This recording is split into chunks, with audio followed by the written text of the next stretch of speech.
Les signes de la peur de parler en public ne trompent pas et se voient clairement de l'extérieur. 75% des personnes ont peur de parler en public et 25% d'entre elles sont atteintes de glossophobie, c'est-à-dire de phobie sociale, qui les empêche d'interagir normalement avec les autres. Comment surmonter nos peurs? Quels outils avons-nous en notre possession pour vaincre cela? Première méthode, prenez la place de l'expert que vous êtes. On a tous des connaissances ou un domaine d'expertise dans lequel il sera difficile de nous contredire. Donc vous pouvez prendre cela en exemple et faire en sorte de devenir l'expert. Par exemple, je ne me permettrai pas de reprendre mon mécanicien en lui expliquant comment changer les freins de ma voiture. Car au final, c'est son domaine et non pas le mien, donc c'est pas à moi de parler ou de juger ce qu'il fait. Pour certaines personnes aussi, il est beaucoup plus facile d'aborder les gens pour parler dans le cadre du travail. Pourquoi? Parce que, en fait, c'est votre domaine d'expertise.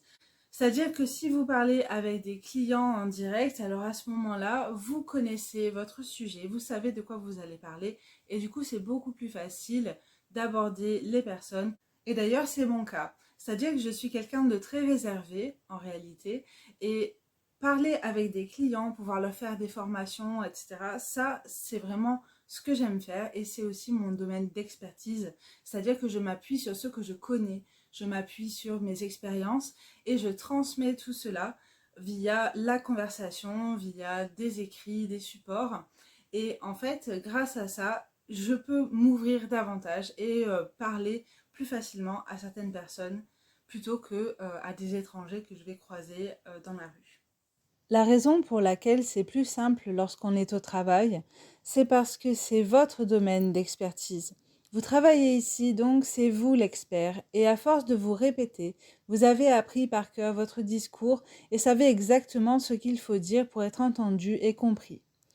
Évidemment, lorsque vous venez tout juste de prendre le poste, c'est difficile de se sentir vraiment à l'aise car vous ne maîtrisez pas encore parfaitement votre domaine et cela peut causer des difficultés pour vous exprimer. Mais encore une fois, la raison c'est simplement qu'on ne se sent pas légitime. On n'a pas assez de connaissances et donc on n'est pas à l'aise pour pouvoir parler facilement. Donc, puisqu'on manque de connaissances, on va avoir peur de la tournure de la conversation car on ne saura pas comment rattraper les choses. Et certaines personnes utilisent d'ailleurs cette méthode pour mieux s'exprimer. Par exemple, l'humoriste suisse Thomas Wiesel est extrêmement timide. Pourtant, il est très connu en tant qu'humoriste et fait le show sur scène face à des milliers de spectateurs. Et il parle de sa timidité avec une telle aisance et autodérision dans ses sketchs qu'on peine à croire qu'il est véritablement timide et éprouve des difficultés à discuter avec des inconnus. Donc au final, Thomas Wiesel, il est capable d'utiliser son statut d'humoriste pour pouvoir exprimer ce qu'il a à dire. Donc, pour améliorer vos prises de parole, vous pouvez commencer par utiliser les connaissances que vous avez déjà et par exemple parler dans le cadre du travail pour pouvoir vous améliorer et vous sentir plus à l'aise pour pouvoir donner plus de légitimité à ce que vous dites. Deuxième méthode, utilisez la donnée claire, réelle et objective. Ce qui peut bloquer nos interactions, en plus du manque de connaissances, c'est aussi le manque de clarté dans ce qu'on va exprimer et aussi le manque d'objectivité. Il est difficile de s'exprimer lorsqu'on ne sait pas comment expliquer les choses de manière claire, concise et objective. Car si on n'est pas persuadé que ce qu'on va dire va être intéressant ou véridique, on va avoir beaucoup plus de mal à l'exprimer et là on va commencer à bafouiller, à chercher nos mots, on va être un petit peu perdu lorsqu'on va essayer de s'exprimer. Donc c'est comme ça aussi que le malaise naît en soi. Et on a aussi cette crainte de ne pas réussir à transmettre un message clair pour la personne qui est en face. Et si justement la personne en face décide de vous contredire, à ce moment-là, vous serez perdu parce que ce que vous avez dit n'est tellement pas clair pour vous qu'au final, comment contrer ce que la personne dit, quels arguments avancer si notre propre pensée n'est pas claire? Ouais, le truc là qu'on utilise pour faire le machin, ben en fait, on peut aussi l'utiliser pour faire des choses comme ça.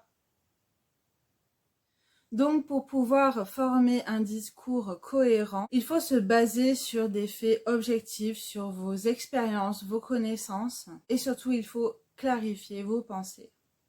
Par exemple, au début de cette vidéo, je vous ai donné quelques chiffres rapportés par des revues scientifiques et je vous ai aussi parlé de culture. Ce sont des connaissances que j'ai apprises au fil du temps en me renseignant à droite à gauche. Et cela me permet en fait de clarifier mes idées et de vous transmettre exactement ce que je veux vous transmettre. Donc évidemment, la prise de parole en public, c'est une peur qui est individuelle. Il y a des raisons différentes pour chaque personne. Mais si vous avez des connaissances, si vous avez des idées claires, à ce moment-là, ce sera déjà beaucoup plus facile pour vous de vous exprimer. Troisième méthode, concentrez-vous sur ce que vous dites. Comme on l'a vu en introduction, 75% de la population a peur de s'exprimer en public et 25% est même atteinte de phobie sociétale. Donc ça, vous voyez, ce sont des chiffres assez impressionnants. Et ça vient beaucoup de la psychologie, mais surtout parce qu'on ne se focalise pas sur la bonne chose.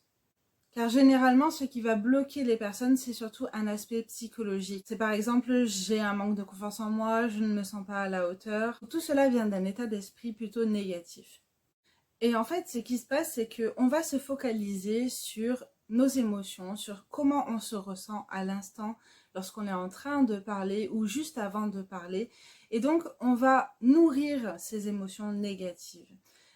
Par contre, si on se focalisait sur véritablement ce qu'on a à dire, là, à ce moment-là, on va pouvoir avoir beaucoup plus d'impact et on va pouvoir travailler les connaissances, la clarté et trouver des exemples beaucoup plus objectifs et beaucoup plus clairs pour pouvoir exprimer tout ce qu'on a à dire. Quatrième méthode pour se sentir à l'aise lorsque vous prenez la parole, la préparation. Pour illustrer ce point, je vais vous donner à nouveau un exemple personnel. En fait, c'était l'année dernière. J'ai eu un nouveau manager et il est descendu sur Marseille pour faire les présentations. Et donc là, il a voulu que je lui parle de mes expériences professionnelles. Seulement, moi, je suis arrivée, je n'étais pas préparée. Je ne saurais pas me présenter. J'ai préparé mon CV. Vous pouvez le prendre et ce sera beaucoup plus clair. Donc j'avais l'impression de commencer un nouvel entretien d'embauche et c'était très difficile pour moi, j'étais stressée et en fait le déroulé de mes expériences n'avait aucun sens. J'ai commencé par parler de ma dernière expérience professionnelle, ensuite j'ai commencé à parler de mon cursus universitaire, puis je suis repartie avec d'autres expériences professionnelles et tout ce que je disais n'avait aucun sens. Ensuite, mon manager s'est exprimé et a raconté tout ce qu'il avait fait par le passé en ponctuant ses paroles d'anecdotes plutôt marrantes et j'ai été frappée par son aisance, sa capacité à rendre tout cela intéressant grâce aux histoires de clients qu'il racontait et aussi par l'enchaînement de ses phrases qui me semblaient fluides et cohérents. J'étais sidérée de l'entendre parler comme ça et c'est à ce moment-là que je me suis dit oui, bon, ben voilà, c'est évident maintenant, on comprend pourquoi lui, ben, il est manager et moi, ben, petite main de l'open space. Ouais, destinée à y rester, je crois. Et quelques jours plus tard, il a dû recommencer l'exercice et se présenter devant toute l'équipe. Et vous savez quoi? Il a dit exactement les mêmes choses, les mêmes anecdotes, la même façon de s'exprimer. La seule différence, c'est qu'il avait beaucoup plus de personnes à prendre en considération lors de sa prise de parole. C'est-à-dire qu'au départ, on était deux, on discutait ensemble, et là, cette fois-ci, on était une quinzaine. Donc du coup, il a fallu qu'il se tourne un peu plus vers les uns les autres pour pouvoir s'exprimer. Mais tout ce qu'il a dit était exactement la même chose que ce qu'il m'avait présenté quelques jours plus tôt. Alors pour moi qui avais déjà entendu son discours, ça avait un petit côté fade parce que du coup je me suis dit bon bah finalement c'est du déjà vu. Et j'en suis même venue à regretter le fait qu'il n'ait absolument aucune hésitation dans sa façon de s'exprimer. Mais je comprends pas, il répond comme un robot, c'est automatique pour lui là, genre hop hop hop, je sors des trucs. C'est même pas humain. Alors j'ai compris le subterfuge. Mais ce que vous dites, c'est de la poudre aux yeux. C'est de la poudre de perlimpinpin. Son discours n'avait rien d'incroyable. Son aisance pour parler n'avait rien non plus d'un talent pour la prise de parole en public. En réalité, il s'agit du discours d'un homme qui était prêt à faire de son expérience personnelle une histoire intéressante. Et pour que cela soit intéressant, il a travaillé avec des anecdotes pour que ce soit plus rigolo. Il a travaillé un petit peu son discours, comment il allait présenter les choses pour que ce soit un peu plus interactif. Mais aussi, il a travaillé la clarté, la netteté de tout ce qu'il avait à transmettre pour qu'on arrive à la conclusion que, waouh, il a fait beaucoup de choses. Donc au final, il a appris son discours par cœur et maintenant il le dit avec aisance. Parce que lorsqu'on maîtrise son sujet, on en devient l'expert. Et lorsqu'on est l'expert, on n'a aucune raison de douter. Vous avez vu le lien avec le premier point? Cinquième méthode, créer de la connexion avec les personnes qui nous écoutent. Pour ça, en fait, il s'agit de devenir empathique et de pouvoir, en fait, faire en sorte que la personne face à soi puisse s'identifier à nous ou à l'histoire qu'on est en train de raconter.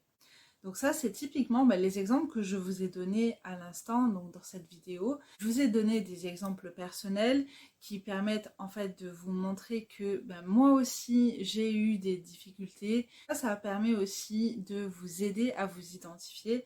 Et là, vous pouvez vous dire, oui, c'est ça aussi que moi, j'ai déjà ressenti. En créant cette connexion, vous allez en fait tenir un peu plus en haleine votre auditoire parce que les personnes vont pouvoir se sentir beaucoup plus proches de vous.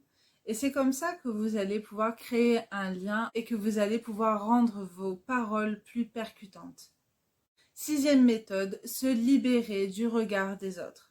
La peur du regard des autres ou du jugement des autres nous freine lorsque nous devons parler en public. En effet, on a toujours peur de ne pas être à la hauteur et aussi cela crée de l'anxiété de performance et on finit par être nerveux et par ne plus savoir quoi dire ou comment l'exprimer. Et cela peut même nous amener à éviter toutes les situations de prise de parole. Oh mais je peux pas parler en public là, tout le monde va me juger. Nous sommes des êtres qui vivent en société. Par conséquent, nous portons beaucoup d'importance au regard que les autres portent sur nous. Mais je vais vous dire quelque chose qui ne va pas vous plaire. Sachez que les personnes qui jugent le plus sont les personnes qui ont le plus peur du regard des autres. Pourquoi? Simplement parce que si vous êtes capable de ne porter aucun jugement négatif sur les autres, alors pourquoi est-ce que vous auriez peur de quelque chose qui n'existe pas? Donc si vous avez peur du regard d'autrui, c'est parce que vous-même vous jugez. Et pire encore, la personne que vous jugez le plus négativement, c'est la personne que vous côtoyez 24 heures sur 24, c'est-à-dire vous-même. Vous n'avez pas idée du nombre de personnes que j'entends dire « De toute façon, je suis nulle, je suis moche, je suis bonne à rien. C'est tout, hein ». Mais cette personne se côtoie 24 heures sur 24 et elle se compare aux autres en pensant que les autres font mieux qu'elle et donc elle est persuadée d'être moins bien que les autres. Tout cela vient donc du jugement que nous portons aux autres et à soi-même. Alors dorénavant, lorsque vous parlez en public, souvenez-vous que 75% de votre auditoire détesterait être à votre place. 25% d'entre eux vous trouvent absolument extraordinaire. Les 25 derniers pourcents adorent parler. Donc, qu'est-ce qu'ils vont faire? Ils vont principalement vous écouter, peut-être même vous aider en reformulant vos idées. Ils vont peut-être interagir avec vous, vous poser des questions pour en savoir plus. Et oui, peut-être qu'ils vont vous juger aussi. Et au pire, même si ces personnes vous jugent, sachez une chose, c'est qu'ils ne comprennent pas ce que vous ressentez à ce moment-là. Et donc, leur jugement n'a pas d'importance parce qu'ils ne peuvent pas comprendre. Donc, libérez-vous du regard des autres, concentrez-vous sur ce que vous dites, lancez-vous, prenez le micro et parlez. Pour connaître les origines de la peur de la prise de parole en public, je vous invite à regarder cette vidéo. Pour plus de contenu, pensez aussi à vous abonner et je vous invite à déposer un commentaire pour m'indiquer quel sujet vous intéresse. Merci.